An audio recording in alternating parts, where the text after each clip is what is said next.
Opposition parties are really ramping up their criticism of India's election process, especially with state and national polls just around the corner.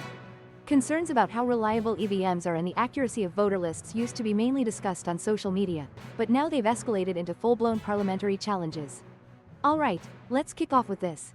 The Election Commission has confirmed 23 complaints about EVMs from the second phase of West Bengal's 2026 assembly election. That's out of 77 total complaints they got. Some of these even alleged that black tape was put on the machines. The commission says they're getting ready to decide on holding fresh polls in the affected areas. This news comes as opposition leaders continue to raise questions about how trustworthy electronic voting machines are across multiple states.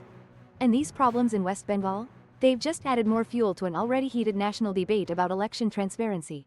Critics are arguing that even a few isolated incidents can really make the public lose faith in the entire electoral system. Now, the commission maintains they're investigating every single complaint exactly by the book. However, the opposition isn't buying it, saying the response lacks both urgency and transparency. Okay, so opposition parties, including Congress, have totally lost faith in the Election Commission. They're actually gearing up to bring a no-confidence motion against it in Parliament. Leaders like Rahul Gandhi and Tejaswi Yadav have even been out there, marching in Bihar, trying to really shine a light on their worries about the elections. They're pointing to issues like problems with voter lists and doubts about how fair the EVMs are as the main reasons for all this. This whole thing really shows a big jump in how much the India bloc is criticizing our institutions. Now, sources in Parliament are saying this motion could actually be brought up during the next monsoon session. The opposition is arguing that the commission just hasn't dealt with some pretty serious claims of election fixing. They're demanding an independent check of voter lists and how well the EVMs work before any more elections happen. The government, meanwhile, hasn't officially responded to this proposed motion just yet. Samajwadi Party MP Ramgopal Yadav is pushing for return to ballot paper elections, saying the entire opposition is united on this. He's really worried about how reliable EVMs are, even comparing the risk of them getting hacked to someone breaking into your bank account. Yadav pointed out that a lot of developed countries still use paper ballots for their big national elections. He said all this during a press conference in Lucknow, where he was joined by other opposition leaders. Now, this demand for paper ballots isn't new, but it's really picked up steam lately, especially with all the recent controversies swirling around. Supporters say paper ballots offer more transparency and are way harder to mess with technologically. But election officials push back, arguing that modern voting machines have safeguards, like VVPATs, to make sure everything's accurate. This whole debate about voting technology is still splitting political parties and experts right down the middle.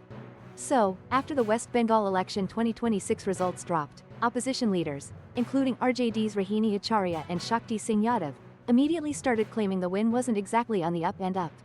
They specifically pointed fingers at the EVMs and other systems, essentially questioning if the Election Commission was really being impartial.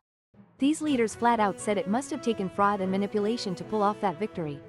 They made all these claims during a joint press conference right there in Kolkata, just after the results were announced. Now, the Election Commission hasn't publicly responded to these specific claims yet. However, the EC has said in the past that all EVMs go through super rigorous checks, both before and after people cast their votes. The opposition is arguing that some strange statistical patterns in certain constituencies definitely need a much deeper dive. And get this, they're actually calling for the Supreme Court to oversee future elections, especially in those sensitive border states. So, the Election Commission just announced they're doing a big update to voter lists in 5 states: Assam, Kerala, Puducherry, Tamil Nadu, and West Bengal. They're also doing a special exercise in Bihar, all by the end of 2025. This whole thing is happening right before the 2026 assembly elections, and it's also a response to the opposition, who've been alleging that election data has been tampered with. The commission says their goal with this revision is to make sure the voter lists are accurate and that everyone who should be on them is included. But, opposition leaders are still pretty skeptical. They're pointing to past times when these kinds of revisions ended up removing tons of people from the voter lists. They specifically bring up the draft voter lists from Bihar, which apparently had 6.5 million fewer names than the list before. Now, the commission has said there's an appeal process for anyone who thinks their name was wrongly removed. But critics are saying the paperwork you need for this is a real hassle, especially for migrant workers. This whole revision will keep being watched really closely by both political parties and civil society groups. Alright, so the big debate about India's election system? That's still a hot topic, nowhere near settled. And with elections coming up fast, you can bet both the Election Commission and the opposition will keep pushing their side of the story, not just in public but also in the courts.